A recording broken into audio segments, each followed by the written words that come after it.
Moi! Tervetuloa mukaan metsään, mun lempipaikkaa. Mä oon Silja ja mä haluaisin kertoa teille tänään vähän musta itsestäni. Eli tämmönen monitaituri löytyisi täältä, milloin 20 vuoden kokemus asiakaspalvelusta ja kaikennäköisestä keittiötyöstä. Ja on tämmönen alanvaihtaja, jolla on nyt myöskin kokemusta toimistotyöstä, hyvin monenlaisesta. Ja ehkä sellainen tässä lähivuosina tullut itselleni, että mikä se mun vahvuus on, niin se ehdottomasti on sellainen toimistopäällikön tai office-koordinaattorin tehtävät, jossa pääsee tosi monipuolisesti näyttämään omia taitojaan. Minä on semmoinen joka paikan höylätyyppinen ihminen, mikä tykkää siitä, että arjessa on paljon erilaisia haasteita ja pystyt montaa asiaa kerralla tekemään.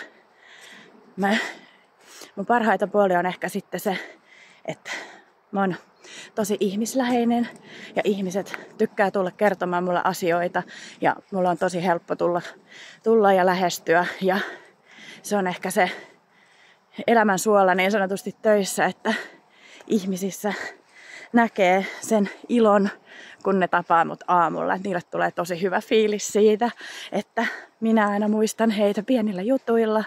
Annan vaikka jonkun pienen tikkarin sieltä silloin tällöin tai jotain muuta, millä muistetaan sitä toista siinä arjessa, vaikka aina kaikki jutut ei olekaan niin mukavia, niin joskus sitten on hyvä aina muistuttaa, että siinä pienelläkin jutulla, että kyllä täällä sinua autetaan ja ollaan valmiita joustamaan ja tekemään, puhalletaan yhdessä yhteen hiileen.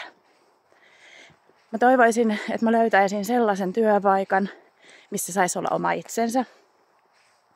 Saisi nauttia siitä, että ei tarvi jännittää, eikä pelätä sitä, että vaikka omalle esimiehelle et uskaltaisikaan sanoa mitään. Vaan sellainen paikka, missä oikeasti kaikki pystyy ja haluukin sanoa ja jakaa asioita. Mä toivoisin myöskin, että mun tuleva työpaikka olisi sellainen, että sieltä löytyisi joustoa tähän ihanaan perhe-elämään, mitä itsekin tässä nyt elän. Ja ymmärrystä myös siihen, että aina ne asiat ei ihan mene niin kuin on suunniteltu, vaan joskus joutuu tekemään jotain juttuja kesken päivää. Vaikkei onneksi niitä nyt olekaan tullut paljon, mutta silti. Olisi ihanaa, että mun tulevassa työpaikassa olisi mahtava porukka. Se on mulle niin kuin ehkä sellainen tosi tärkeä asia, että kaikki työ tulee tehtyä, jos vaan porukka on sellainen, että siellä viihtyy. Ja toivon mukaan meistä kohta tulisi hyviä työkavereita.